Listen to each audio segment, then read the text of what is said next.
Hi Libra, this is Jav. Welcome po sa ating channel. At ito ay inyong weekly by tarot reading. Kung naka-resonate kayo, comment down. Kung hindi kayo naka-resonate, ibigay niyo po sa iba kasi general reading po ito. This is for you, Libra.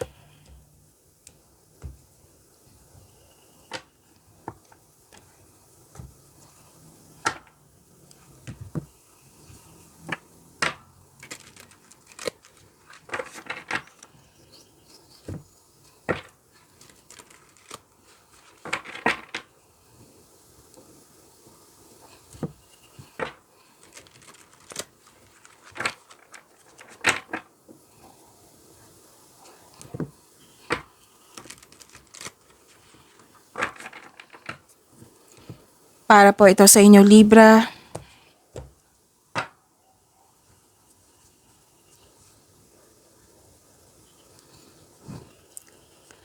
Maraming salamat po sa inyong patuloy na suporta at maraming salamat din po sa mga hindi nag-skip ng ads. Gamitin ang reading na ito bilang gabay lamang sa mga hindi pa nag-subscribe. Subscribe na po kayo at click bell notification para malaman nyo na may bago tayong video. Para sa mga gustong magpa-reading, comment po kayo ng personal reading. Again, comment kayo ng personal reading and check my reply sa comment section. Spirits Guide, mga ganap pa para kay Libra, you need 3 cards po.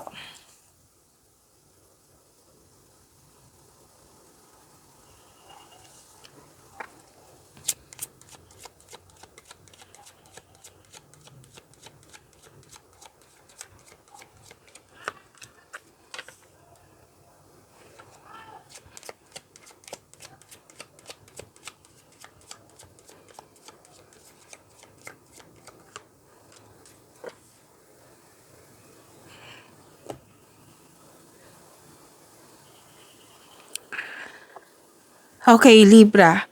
May malaking influence ang isang lalaki sa week na ito. At may ending with new beginning. May mahirap kausap or sobrang stricto. May separation ako nakikita dito. Maraming case ng separation ha. Pwedeng end of contract, closure, tumiwalag, umalis, umuwi. You put limitation, boundary, separation of responsibility, separation kasi kailangan mag long distance.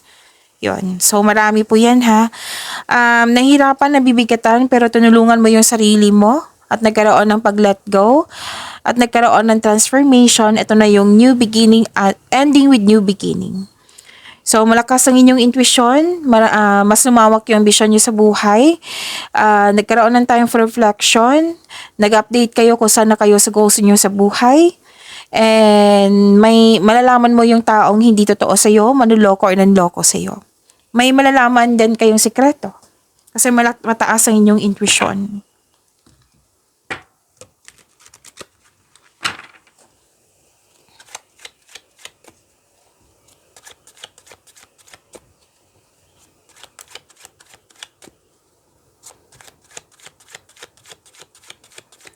Energy po ni Libra ngayong June 2 to 8, 2025.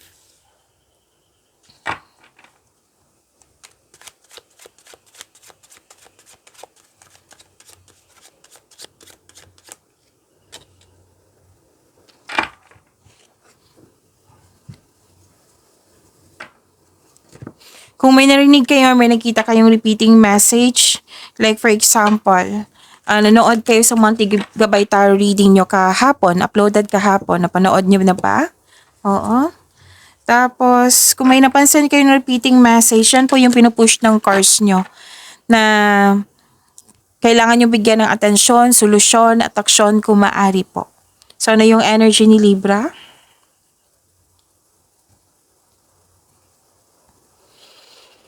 May nagkasundo. May bagong relasyon, bagong pasok sa buhay pag-ibig. Oo. Pwede din nagkasundo kayo sa isang tao. May pagkakasundo, alignment, inspiration, nagkaroon ng motivation. You love yourself more, nagkaroon ng panahon sa sarili. You're taking an action na, nagkaroon ng promises, commitment, choices, and unity, pagkakaisa nga.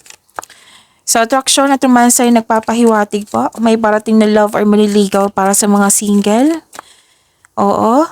This is also means choosing relationship with mutual respect and healthy communication. So, nagkaroon ng healthy communication.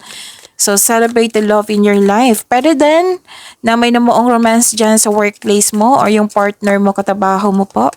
Or may nakipag-business partner sa'yo or nakipag-teamwork sa'yo. At nakikita ko dito, gustong-gusto mo yung mga ginagawa mo ngayon. Kasi naka-align to sa passion nyo po.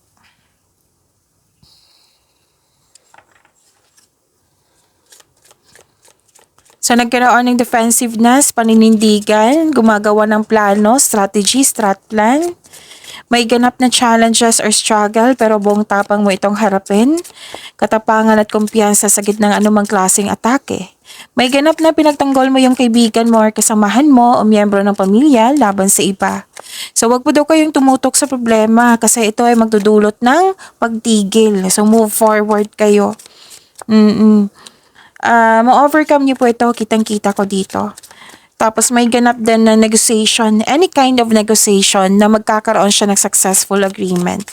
Pwedeng promotion to, sweldo, allowance, kontrata po. Okay? So sa mga makakaranas ng challenges, ma-overcome niyo po ito. Spirit guide, message siya po kay Libra. Divinity. Every moment is filled with divinity, cherish it.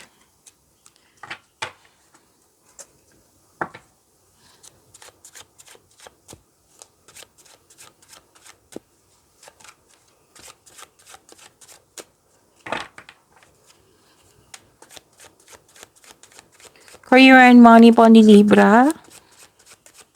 June 2 to 8, 2025.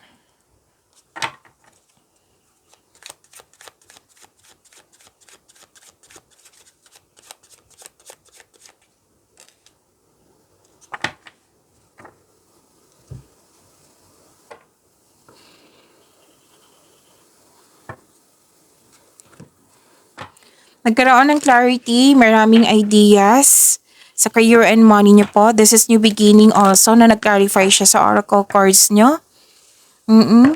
Nagkaroon ng bagong insights and clarity kung paano pa i-improve ang iyong kaperahan or project po. So this is a go signal. Sign din ito sa mga gusto magsimula ng negosyo or mag-level up sa trabaho. Lumabas din ito sa energy cards niyo na may promotion. Nagkaroon ng determination. Marami kang ideas na bibigyan mo ng action, may magaganap na pag-uusap, yung sabi ko sa inyo na may successful agreement, negotiation po. So makinig kayo sa inyong intuition ha, kasi this is a repeating message. So claim nyo po, ang ganda.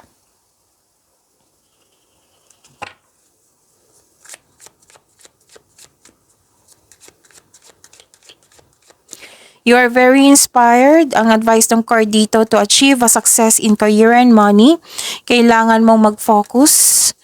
Oo, comes with determination and clear intention.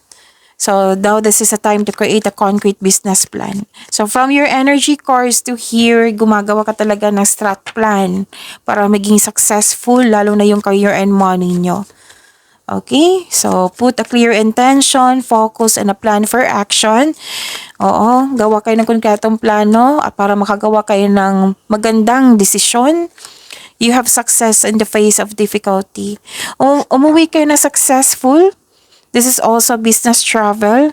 Or you are moving forward to the next level talaga. So, lahat ng ginagawa mo dito from your energy to here, you're moving forward. Nag-level up kayo.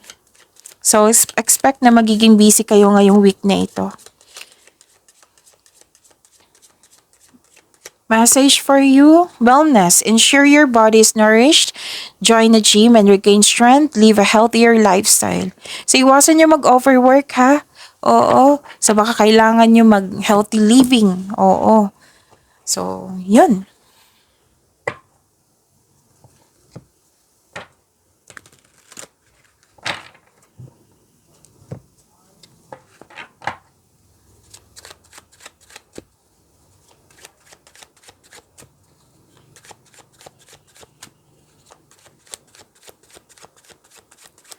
Love life, self-love, partnership, and romance in Libra.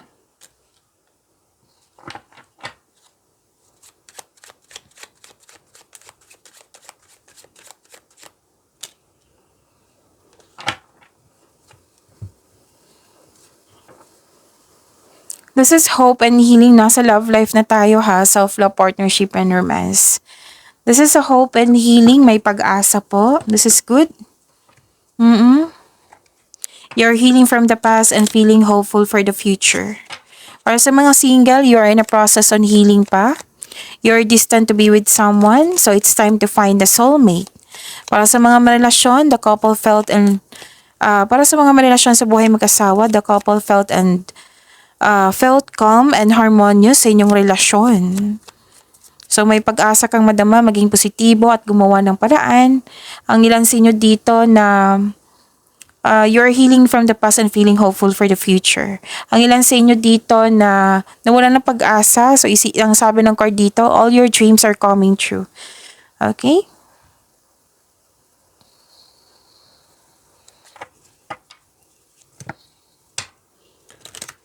Okay, so may mabilis ang action dito. May darating na po ang inaantay mong mensahe. Oo, may parating na blessings, sa mga single pa, may parating na romantic partner na papasok sa inyong buhay ngayon. So, may ganap na exciting, exciting na ganap, may matatanggap kayong event invitation or may nag-ask sa'yo ng date. Sa buhay mag-asawa sa mga relasyon, mukhang lalabas kayo ngayon or pupunta sa isang special event or pwedeng may travel kayo ngayon. Spirits guide, message pa sa love life ni Libra.